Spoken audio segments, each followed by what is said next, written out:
You guys remember the movie Wreck-It Ralph? Do you know that character Zangief from the Villains Club? Turns out Zangief's an actual character from a video game. But I didn't really know that because fighting games aren't really my thing. I'm more of a casual gamer. You know, playing to idle games. I mean, not Japanese idol. I mean like Crusaders of the Lost Idols. So we are going to be watching Haggar versus Zangief from Final Fantasy and Street Fighter, respectively. 3, 2, 1, play.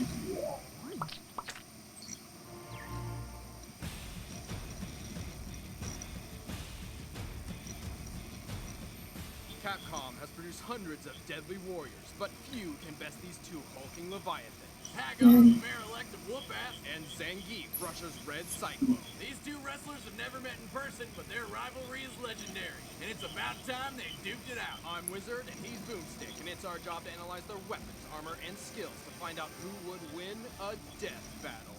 Oof. Standing 6'7" and weighing 266 pounds, 30 of which is probably in his manly mustache, it's Mike Haggar! For many years, Haggar was a champion wrestler of Slam Masters, until being elected mayor of Metro City, a metropolis overrun with street gangs. Too bad there aren't more badasses in office. Most mayors will just put up laws against crime or increase the police force, but Mike takes matters into his own hands. Haggar is a former pro-American wrestler specializing in grabs, holds, and quick strikes. He's of Scottish ancestry and proud of it, even having a Scottish flag on his gym. It's likely he has also trained in Scottish backhold wrestling, which involves bear-hugging an opponent and keeping your balance while overpowering theirs.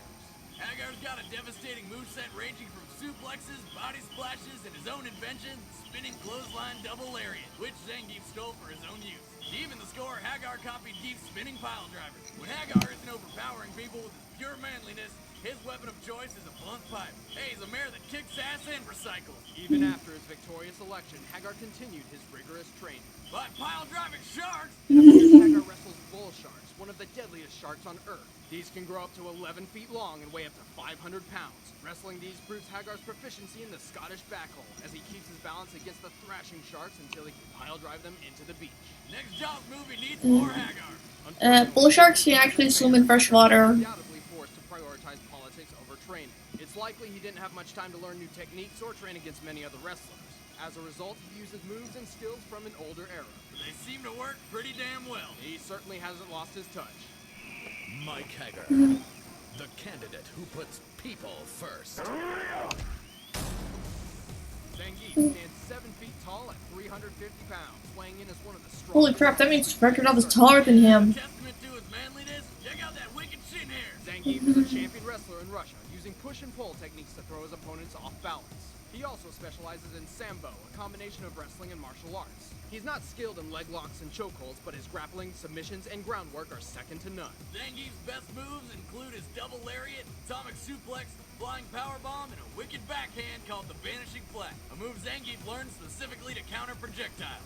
Zangief hates projectiles. His signature move is the spinning pile driver, which he learned after getting caught in a cyclone while pile driving a bear. That is the most awesome thing I've ever heard. Actually, wrestling bears has been Zangief's favorite training exercise since he was a kid. Supposedly, he wrestles grizzly bears, but these are not native to Russia. It's far more likely he wrestles Ussuri brown bears, which can weigh up to 1,500 pounds, well over twice the size of a full-grown grizzly. Holy shit! He pile drived one of those into a tornado? Battling such a massive beast corresponds with his Russian wrestling training perfectly, forcing the bears to lose their balance and knocking them out cold. Zangief is a loyal Russian through and through, always fighting for his country rather than personal gain. He is often employed by the Russian president as the country's official fighting representative. That said, Zangief is pretty dim-witted, more a follower than a leader. He fights with instinct rather than reason. All the more reason to get out of his way. Oh man. Zangief broke you. Oh dude. The unstoppable force against the unmovable mayor. Let's end this debate once and for all. Wait up! First I gotta pay for my laser-guided kitten cannon. Laser what? Suck it up, you babies. This kitten cannon's important to me. Okay, so it is paused and let's get...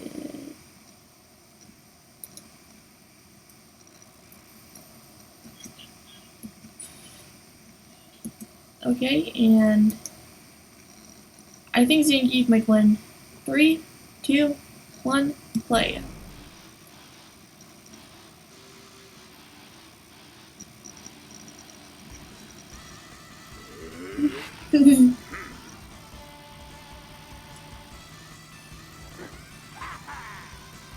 Because Zangief keeps spinning the field a bit more.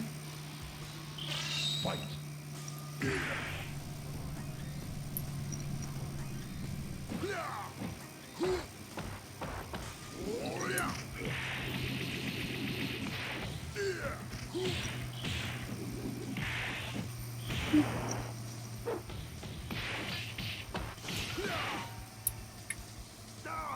Oh man, that's a lot of property damage.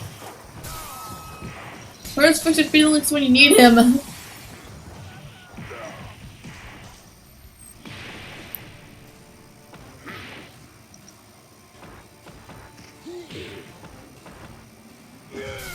Oh man.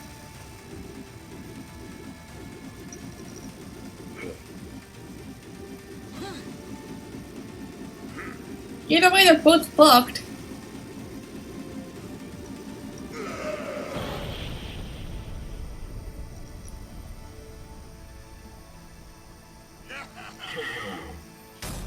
A great man has fallen today. Haggar and Zangief's similar moveset appeared evenly matched, anticipating each other's moves and countering with their signature attack. He led a long, productive life, kicking ass, ruling Metro City, and keeping the beaches safe from rogue sharks. Not only is Zangief almost 100 pounds larger than Haggar, he's also 13 years younger and been training all his life. I'm gonna miss that wonderful mustache. Zangief's youth and lack of political agenda were enough to give him a slight edge. Poor Haggar. He may pile drive sharks, but Zangief's bears are 3 times larger and probably twice as dangerous. Sure, Haggar can grab a half-ton shark without falling over, but if Zangief can push around 1,500-pound bears as a hobby, Haggar didn't stand a chance. He definitely put up a great fight, though. That he did. Keith just found his window of opportunity. The winner is Zangief.